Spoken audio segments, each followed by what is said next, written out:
Hello friends, competition public school के YouTube channel में आपका पुनः स्वागत है।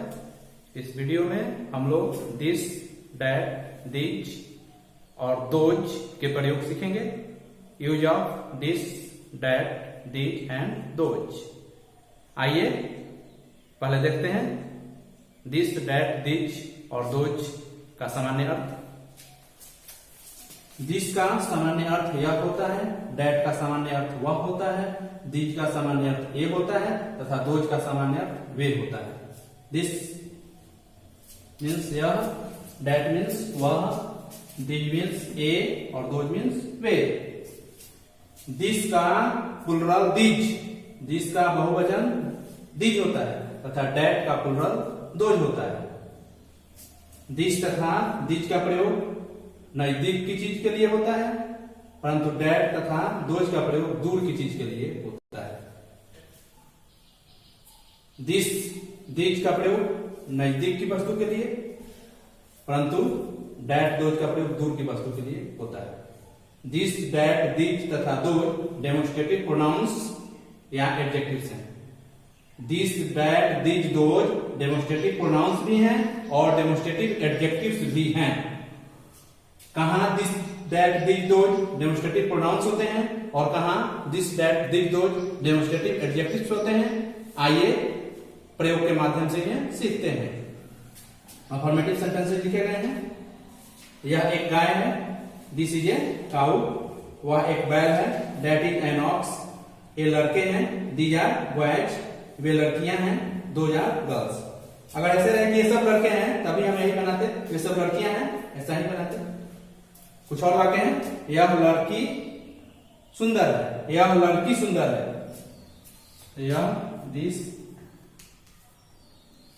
लड़की, girl is, this girl is सुंदर, तो ब्यूटीफुल। ये लड़कियां सुंदर हैं, दीज गर्ल्स आर ब्यूटीफुल। वे पेड़ हरे हैं, वे पेड़, दोज ट्रीज हो जाएगा। Trees are green. आइए समझते हैं कि दिस, दैट, दिज, दोज कहां डेमोन्स्ट्रेटिव प्रोनाउंस है और कहां डेमोन्स्ट्रेटिव एडजेक्टिव्स हैं। हम प्रोनाउन की परिभाषा जानते हैं, प्रोनाउन का डिफिनेशन जानते हैं। A pronoun is a word used in place of a noun. Adjective की भी परिभाषा जानते हैं। An adjective is a word which qualifies a noun और ए प्रोनाउन।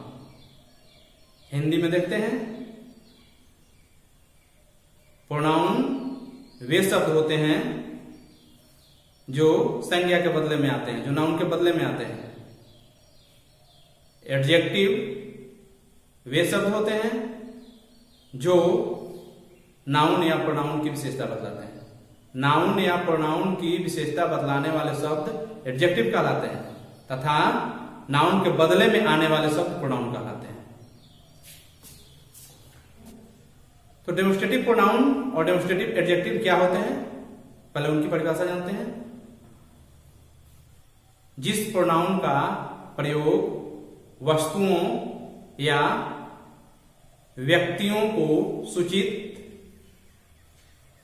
निर्देशित या इंगित करने के लिए किया जाता है उसे डेमोन्स्ट्रेटिव प्रोनाउन कहते हैं। डेमोन्स्ट्रेटिव एडजेक्टिव जिस एडजेक्टिव का प्रयोग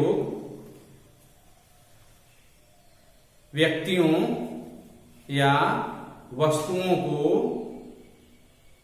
सूचित, इंगित या निर्देशित करने के लिए किया जाता है उसे डेमोन्स्ट्रेटिव एडजेक्टिव कहते हैं। डेमोन्स्ट्रेटिव प्रोनाउन नाउन के लिए आते हैं ये नाउन के पहले नहीं आते हैं, परंतु डेमोन्स्ट्रेटिव एडजेक्टिव नाउन के पहले आते हैं। This is a cow, that is an ox, these are boys, those are boys. यहां this, that, these, those demonstrative pronoun है, क्योंकि इनका प्रयोग नाउन के बदले में हुआ है। इनका प्रयोग नाउन के बदले में हुआ है, इसलिए ये डेमोन्स्ट्रेटिव प्रोनाउन है। यह लड़की सुंदर है, दिस गर्ल इज ब्यूटीफुल। ये लड़कियां सुंदर हैं, दिस गर्ल्स आर ब्यूटीफुल। वे पेड़ हरे हैं, दोज ट्रीज आर ग्रीन। यहां गर्ल, गर्ल्स और ट्रीज नाउन है, और इनके पहले दिस, दीज और दोज आए हैं। दिस, दीज, दोज नाउन के पहले आए हैं। तो जब नाउन के पहले दिस, दैट, दीज और दोज का प्रयोग हो तब उसे डेमोन्स्ट्रेटिव एडजेक्टिव कहते हैं। लेकिन दिस, दैट, दीज, दोज के बाद अगर नाउन नो आए, दिस, दैट, दीज, दोज के बाद नाउन नो आए, तब वह डेमोन्स्ट्रेटिव प्रोनाउन कहलाता है। यहां देखिए, दिस के बाद इज आया है, इज आप जानते हैं वर्ब है। दैट के बाद इज आया है, ये भी वर्ब है। दिस के बाद आर आया है, ये भी वर्ब है। दोज के बाद आर आया है, ये भी वर्ब है। तो दिस, दैट, दिस, दोज के बाद नाउन नहीं है। जब दिस, दैट, दिस, दोज के बाद नाउन ना हो तो आप समझिए कि डेमोन्स्ट्रेटिव प्रोनाउंस है। परंतु जब दिस, दैट, दिस, दोज के बाद नाउन आ जाए तब समझिए कि वे क्या हैं, डेमोन्स्ट्रेटिव एडजेक्टिव्स हैं। तो डेमोन्स्ट्रेटिव प्रोनाउंस का प्रयोग नाउन के लिए होता है, नाउन के पहले नहीं होता है। परंतु डेमोन्स्ट्रेटिव एडजेक्टिव्स का प्रयोग नाउन के पहले होता है। दिस, दैट के साथ सिंगुलर वर्ब और सिंगुलर नाउन आता है। दिस, दैट के साथ, दिस के साथ कहीं आर नहीं आएगा, दैट के साथ आर नहीं आएगा। दिस, दैट के साथ सिंगुलर वर्ब और सिंगुलर नाउन का प्रयोग होता है। दिस, दैट, दिस, दोज के साथ प्लुरल वर्ब और प्लुरल नाउन का प्रयोग होता है। एक और सेंटेंस पर विचार करते हैं।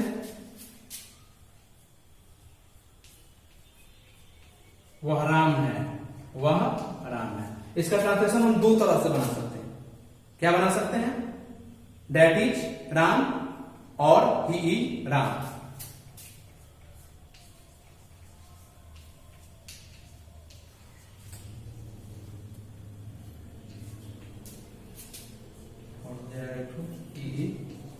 राम, दैट इज राम या ही इज राम। तो जब राम की ओर इशारा करते हुए निर्देशित करना हो, राम की ओर इशारा करते हुए निर्देशित करना हो, तब होगा दैट इज राम, अन्यथा होगा ही इज राम। इसी तरह वे लड़के हैं, दोज आर बॉयज, या दे आर बॉयज। जब इशारा करते हुए निर्देशित करना हो तब दोज आर बॉयज, अन्यथा दे आर बॉयज होगा। तो इस तरह दिस, दैट, दिस, दोज का प्रयोग हमने सीखा। कहां डेमोन्स्ट्रेटिव प्रोनाउन होते हैं, कहां डेमोन्स्ट्रेटिव एडजेक्टिव होते हैं, इसका प्रयोग हमने सीखा। तथा ये सभी अफर्मेटिव सेंटेंस थे। अब निगेटिव सेंटेंस और क्वेश्चन वाले वाक्यों पर विचार करते हैं। आइए देखते हैं। यह पेड़ हरा है, निगेटिव बनाएंगे। यह पेड़ हिंदी में पल बनाते हैं। यह पेड़ हरा नहीं है, यह पेड़ हरा नहीं है।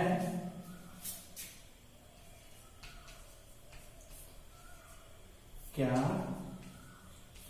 यह पेड़ हरा है? क्वेश्चन मार्क देंगे।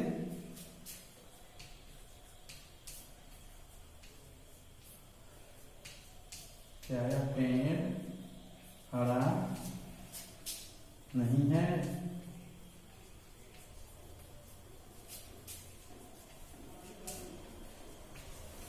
यह पेड़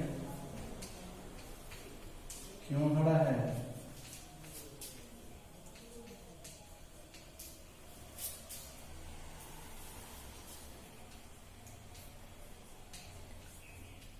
यह पेड़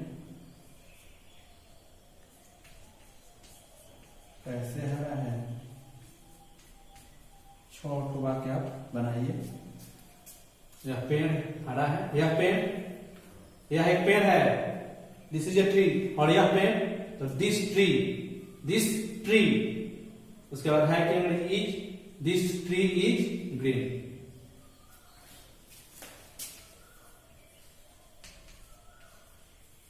This tree is green. यह पेड़ हरा नहीं है। This tree is not green. यह अफर्मेटिव सेंटेंस है, यह नेगेटिव है। क्या यह पेड़ हरा है? इज को पहले कर देंगे, इंट्रोगेटिव हो जाएगा, क्वेश्चन हो जाएगा। Is this tree green? Question mark. यह पेड़, क्या यह पेड़ हरा नहीं है? Is this tree not green? यह पेड़ क्यों हरा है? तो पहले क्यों का वाई, इसके बाद यह पेड़ है तो है तो इसलिए इज लगेगा। Why is this tree. Why this tree के अनुसार इज का प्रयोग हुआ है। क्यों? वाई, उसके बाद है इज। यह पेड़, दिस ट्री हरा तो green. Why is this tree, why is this tree green. यह पेड़ कैसे हरा है? कैसे? क्वेश्चन मार्क है। हाउ है इज, यह पेड़ तो this tree. How is this tree green? अगर आता कि यह पेड़ क्यों हरा नहीं है, यह पेड़ क्यों हरा नहीं है, तो why is this tree not green? यह पेड़ कैसे हरा नहीं है, तो how is this tree not green?